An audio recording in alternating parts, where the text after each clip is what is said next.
Hello, everyone. Um, I hope I am audible and you guys can see me. If you can, just drop a yes in the comments. And I will quickly introduce Mayuresh and Zinc and give you the flow of the session, which is dedicated to planning for higher education, including foreign education. And as I said in the comments, we will maximize the time for questions. So you guys can keep typing your questions throughout the session, even as Mayuresh is presenting or as I am asking him my questions, which will be very few. And we will take them. We'll try to take as many as we can. That's the aim of this session. So without any further ado, Mayuresh is co-founder at Zinc, and Zinc Money is many things. It is a SEBI registered investment advisor. It also operates in Gift City, where it has a PSP license and numerous other licenses. Mayuresh will tell you more about that. But more importantly than that, it is focused on planning for overseas education, and it also has a focus on overseas investing. And Mayuresh is an expert when it comes to all of the technicalities in overseas investing. Um, so, not going to take too long. Mayuresh, over to you. People are, I think, quite concerned about America and Trump, and I know you have some good news for us. So, we would love you to begin with some good news. Yeah. Thanks, Neil. Good evening, everyone. Glad to be here with all of you. And as Neil mentioned, feel free to ask as many questions as you have. We'll try and answer all of them. Right. By way of introduction, as Neil mentioned, I'm Mayuresh Kini. I'm one of the co-founders of Zinc Money. Zinc is an Indian fintech, right? Let me clarify Indian, right, before get all enamored about the foreign aspect of it. We are an Indian fintech, right? We have offices in Bangalore and Mumbai, and now in Gift City in Ahmedabad. And our focus is on helping Indian parents plan financially for their kids' overseas education. Uh, right. This is something which is deeply, deeply personal to me because I have a 12-year-old son. And I was asking myself the exact same question, and there were no easy answers, right? So it's after a lot of research and figuring out what is the best way, the most cost-effective way, and the most compliant way of doing this. That's what's been converted into Zinc as a business that you see here today. And happy to walk you all through the various aspects of doing this. Uh, Coming to what Neil kind of referred to, the elephant in the room. Yeah, the US has indeed stopped looking at fresh student visa applications. Right, that's a statement of fact. The good news is not that I know when it's going to change. Right, I don't. Maybe only Mr. Trump can answer that. But the reality is that there are so many other options, right? So Germany and France in particular are opened up in a big way for Indian students. Ireland is another great destination, and Australia is coming back as a destination for Indians. Other traditional destinations like Singapore always remain open. So while the US today is closed, again, most parents, our advice to most parents is that you do not base your decision on what's happening today unless you're obviously just about to go. But it's more about today. Let's say your child is in seventh standard or eighth standard. You got to take a slightly longer term view of things and say what is likely to happen by the time your child actually has to go, and make the best possible decision based on the options available at that time. Right. Now, without much further ado, perhaps I'll just jump into a short presentation, which hopefully gives you a flavor of the various aspects you need to think about, and then we'll come back to questions with Neil. Right. So overall, now when we say the word overseas education, right? The first question is why study abroad at all? I mean, the whole US thing is a dampener, right? Let's agree on that. That is true. But the real question as to why was it important earlier and why is it important even today, even if the US is not an option, is the first one is obviously exposure to world-class academics and research, right? These are institutions globally that have focused deeply on this for years and years, decades, if not centuries, in some cases, right? The second is about building a global network. You get to interact with people around the world. That opens up your horizons, that opens up your thought process versus just staying, in India. A quick statistic, we actually expect this number of students going out to, kind of more than double over the next decade or so. Now, why is this happening is because our cohorts are getting larger and larger. The number of children coming out of 10th and 12th standard every year is only increasing in line with our population. And the number of seats, unfortunately, in India is not increasing in that proportion, right? And that's what's going to cause this necessity, if you will, for more and more people to go out. So then, obviously, the question is, how expensive is it, or is it becoming more expensive, right? Yes, it is expensive. We all understand that, and but there are two factors which you need to consider, right? It's not about what it costs today; it's about what it's going to cost when your child actually has to go, right? So the first thing is the depreciation of the rupee. The second thing is obviously is the fact that the tuition fees or the cost of education in those countries is also rising, right? We crib about inflation in India, but same is true globally. So you've got to handle both of these while planning for it, right? Let's just take one example of this, right? So if I were to look at an undergrad program fee at in US, the National University of Singapore, today, over the 4-year course, including tuition and the cost of living, and even if you consider airfare back and forth from India, over the 4-year period, it's about $162,000, about 1.39 crores in rupees today, right?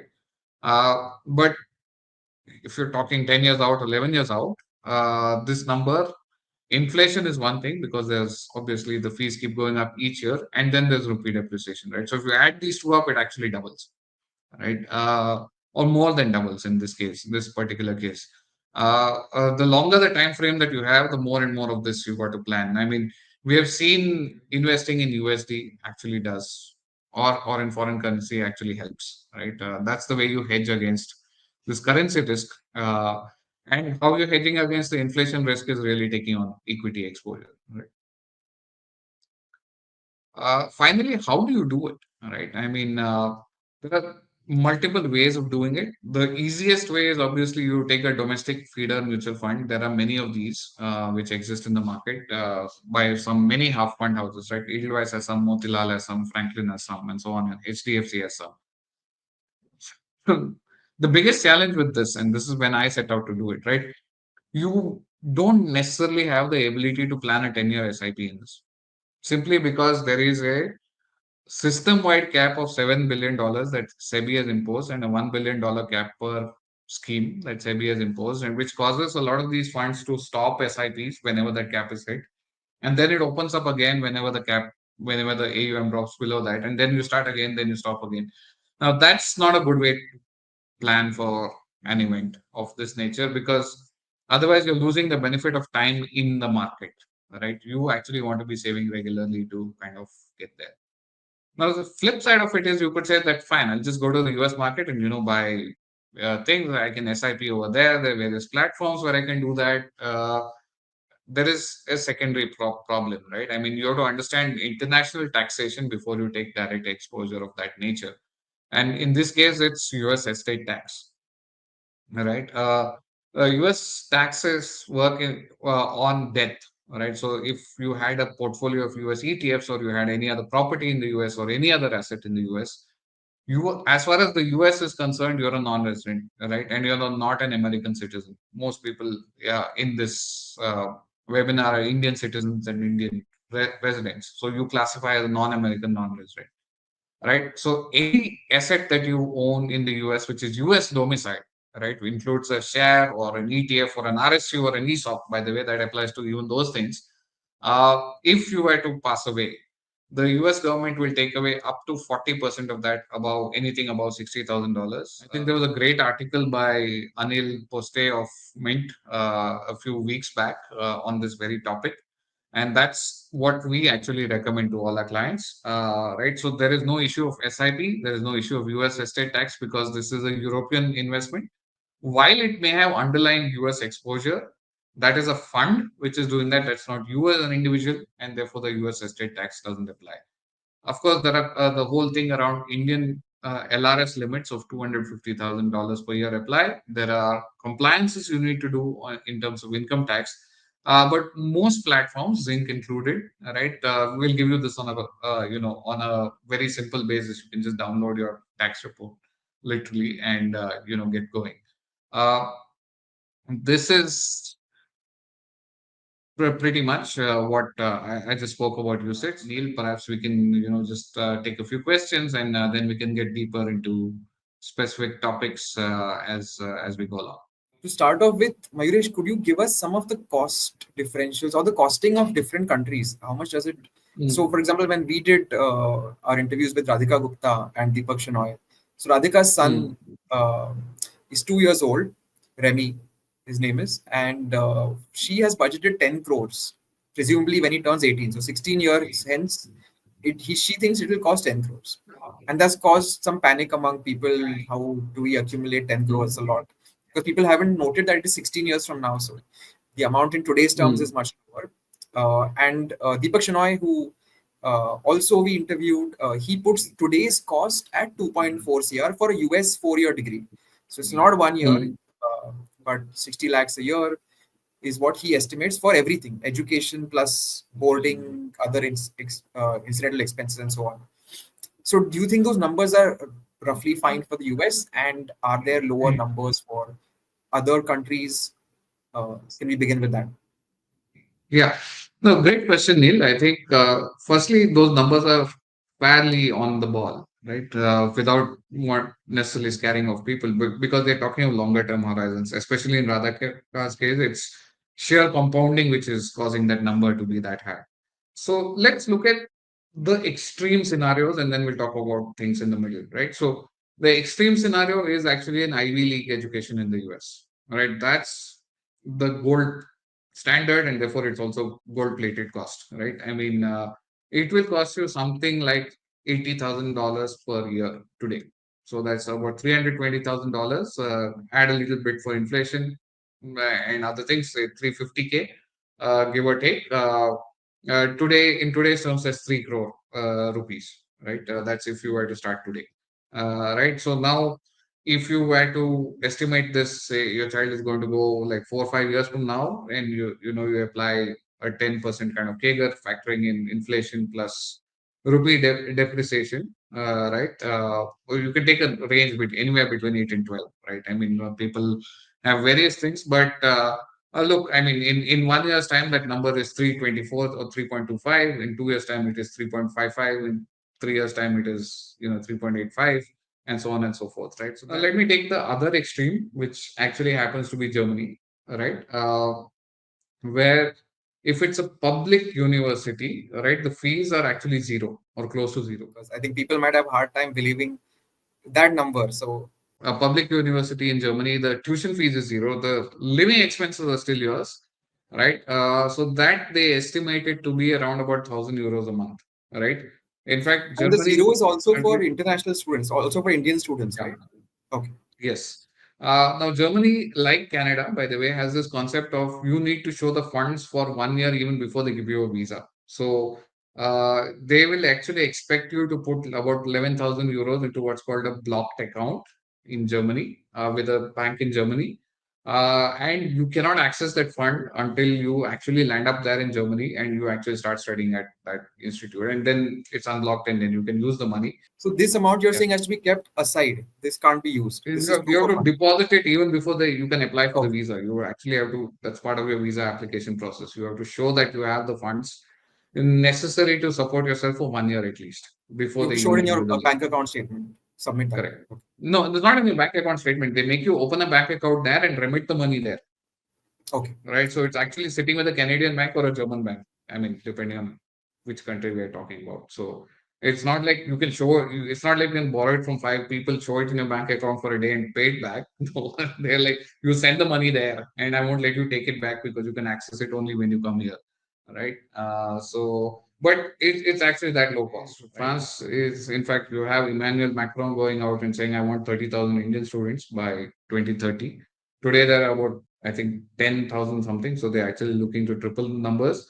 Nordic countries, interestingly, people have started going. Ireland has opened up in a big way, especially for post grad.